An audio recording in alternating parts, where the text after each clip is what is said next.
tourism, security, science and technology, trade and industry as well. So I think those are the major highlights, but generally I think we are improving the foundation on which this country is going to be well profiled throughout the world, in the international community.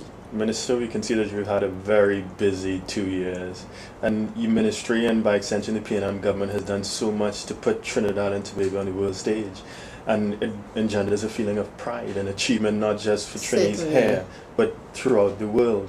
Yes. So if we can focus now on the Commonwealth Heads of Government meeting next week, have any specific bilateral meetings been arranged? Are you in a position to discuss yes, that? bilaterals have been requested. We haven't asked countries for bilateral meetings simply because we're so busy. Of course, These are very serious meetings with very serious matters on the agenda.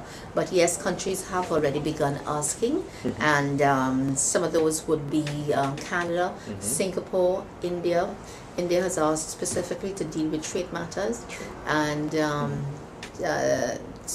Australia as well, and so they are asking for meetings at different levels, the heads level, foreign minister, energy minister as well.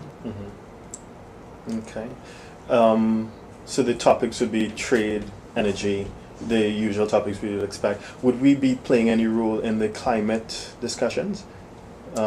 With President Sarkozy coming in, or we just be facilitating it? Not at all. Prime Minister Manning is in the chair, and he has perhaps the most important role in terms of shaping and guiding the meeting. And we know of his success in the 5th Summit of the Americas because there were some controversial issues which were really well averted during that meeting, and cheers to him. So I can say that our role in shaping the agenda, in fact, and even having those personalities visit Trinidad and Tobago at this time really augurs well for the capability of the chair. Certainly as well in presenting the position of Trinidad and Tobago and of CARICOM and also small island states.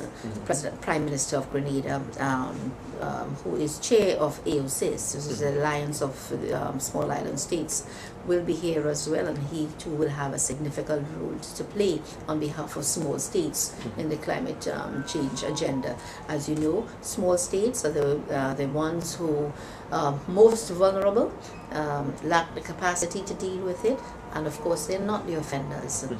However, they're the ones who are made to feel the results and the harsh vulnerabilities of climate change.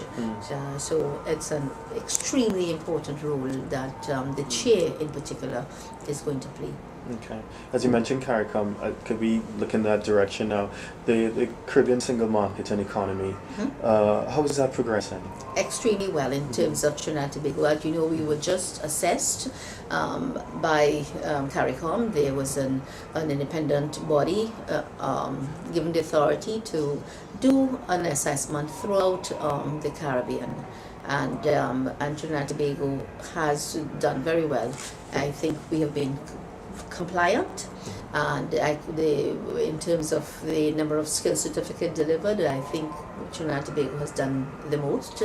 And I'll acknowledge that we do have some outstanding legislation, but we are moving to put all of these things in place, legislation with regard to movement of factors, but we are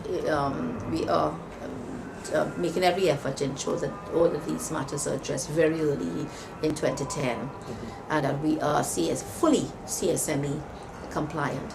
But yes, the free movement of labour, to the extent as agreed by CARICOM, is well in place by Trinidad and Tobago, and all of our systems are in place to ensure that it runs smoothly. That's great news. One of a few actually, of the people who support us on the PNM fan page on Facebook, they were asking about the US visa issue. There seems to be some confusion, misunderstanding as to what the US policy is, and what they perceive as the extraordinary numbers of applications that are being declined, and in response, what is our government doing, or can our government do anything?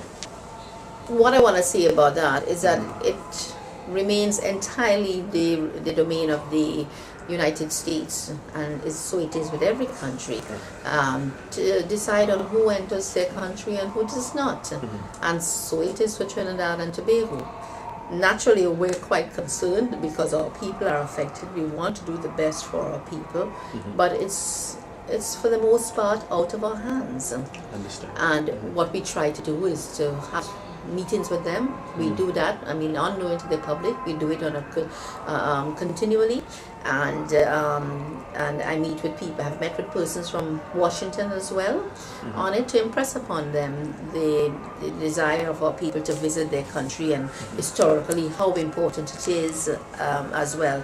Because what has happened is that a number of people are affected consequently by the actions of a few, those who go, and those who do in fact go to the United States and remain there illegally. And what the U.S. What Washington has done is that they've done a survey and to look at the figures and of the number of persons, and they've come back and they've realized now that the figures have improved. Okay. And our people, and I think that probably we can probably look forward to some sort of slackening of the decisions, but it's not for us at all. Right. For us, but we continue to impress upon them the importance of pleasing our people, and of course to try to see, among those persons who in fact make the requests, those that are truly genuine and those that are not. But it remains it's entirely their jurisdiction. A mission within a country, a state, it's almost like having a mini state in that country, and we and no other states have the power and the ability to invade at all in terms of the what goes on there. That's understandable. If we can switch now to your responsibilities as Member of Parliament for Point Fortin. Over the past 2 years, what do you see as having been your greatest achievements for your constituents?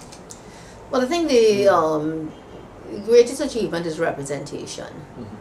Sometimes they have difficulty in understanding that I do represent them to my fullest capability, and because they're not able to see results immediately. But the fact is that I do. I'm able to, from the point of view that I'm a cabinet minister, so that I meet face to face with cabinet ministers, and I'm able to articulate the views and the concerns and the needs of the people of Point Fortin very well. And in addition to which,